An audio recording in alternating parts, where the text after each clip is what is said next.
Sem Žan Ulj, prihajam iz Maribora, star sem 12 let in povedal bom nekaj besed o NK Mariboru.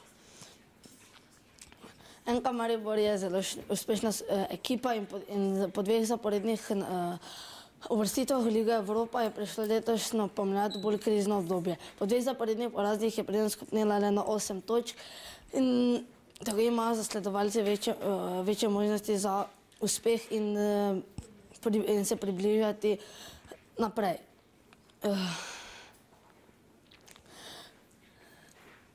V Mariboru pa še vedno upamo, da se bo letošnje poletje, letošnja pomlad in začetek poletja boljše izkazalo in da bomo spet trepetali v upanju za uspeh v evropskih ligah.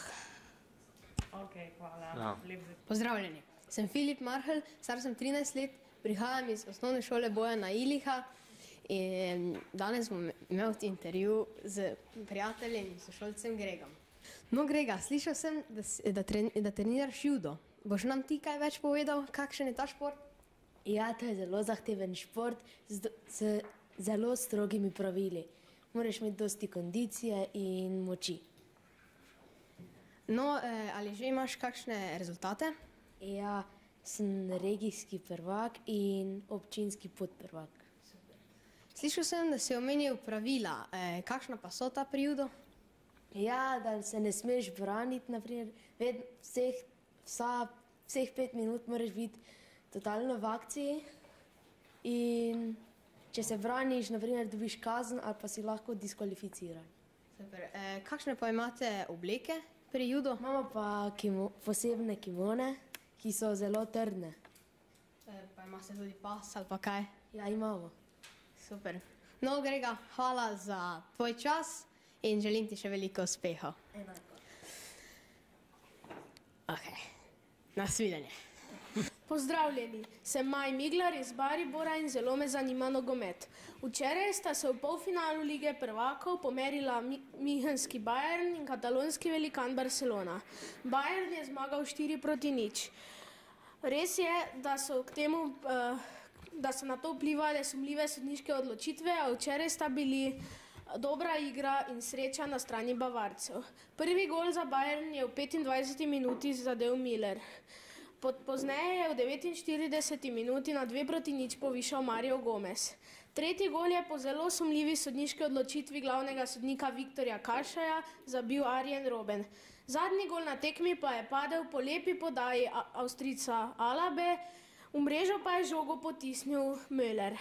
Bayern je s takšno prednostjo z eno nogo že v finalu. Pozdravljeni, jaz sem Sara Hman. In moje ime je Tijana Meman. Sva učenki 8. razreda osnovne šole Bojana Iliha in to je Infodrom. Pogovarjali se bova o znanem korejskem pevcu in to je Psy, predvsem pa po njegovi novi pesmi Gentleman. Torej, vsi vemo najverjetneje, da je njegova prejšnja pesem tako rekoč obnorela svet. Kaj pa novejša? Veliko ljudi je privlačilo pri prejšnji pesmi njegova melodija, ki je šla lahko v uho in značilen ples. Kaj pa pri novi? Kako se tebi zdi, Tijana? Meni se zdi, da je pesem predvsem enaka po melodiji, po plesu. Nisem opazila razlike, zato mi ni najbolj všeč. Kaj pa ti? Torej, obe sva opazili, da pesem ni nekaj novega, nekaj, kar bi preseglo prejšnji dosežek in zato misliva, da ne bo tako toplo sprejeta kot prejšnje, torej Gangnam Style. Posnetek pa si je ogledalo približno 2 milijona ljudi. To je približno koliko, Tjana? To je približno kot celotna Slovenija gledalcev.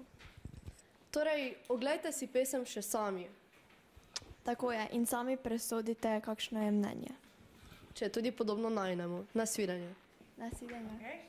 Pozdravljeni, sem Vanja Kolanovič, z menoj pa je Zarja Lampret Prešeren, ki mi bo povedala nekaj o tekmovanju Opus, ki se je odvajalo v soboto 13. aprila v Ljubljani in sicer v kulturnem društvu Španski borci. Torej, Zarja, a mi lahko malo bolj podrobno predstaviš to tekmovanje? Opus je v bistvu mednarodno plesno tekmovanje, v katerem sodelujejo mladi plesalci in sicer vsako leto se tekmovanje odvija na določeno temo. Aha, kakšna pa je ta tema? Si jo se pravi jo izbere žirija, jo izberejo mentori ali... Tema je vsako leto drugačna, letos recimo je bila upor, izbere pa jo žirija. Aha, ko si ravno omenila žirijo, kdo pa sestavlja žirijo? Žirijo sestavljajo 3 priznani plesalci in sicer eden je ponavadi iz tujine. Aha, pa je možno na tem tekmovanju osvojiti tudi kakšno nagrado? Ja, v vsaki starostni kategoriji so podeljene 3 denarne nagrade in sicer za najboljšo izvedbo, najboljšo idejo in najboljšo plesno točko v celoti. Aha, dobro, to bi bilo vse. Hvala in nasvidenje. Sem Pia Lobogar iz osnovne šole Bojana Iliha, z mano je Klara. Pozdravljeni. Ali ima Slovenija svojega tipičnega slovenskega osla? Tako kot so lipicanci avtohtona slovenska vrsta, ima tudi Slovenija tipičnega slovenskega osla. In če kupimo osla, kako vemo, kateri so iz Slovenije? Tega ne moreš vedeti ali jih prepoznati, lahko so iz Italije in se prodajajo v Sloveniji.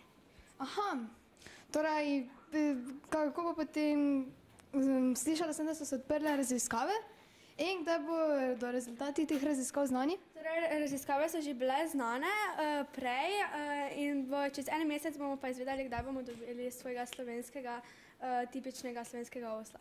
Hvala.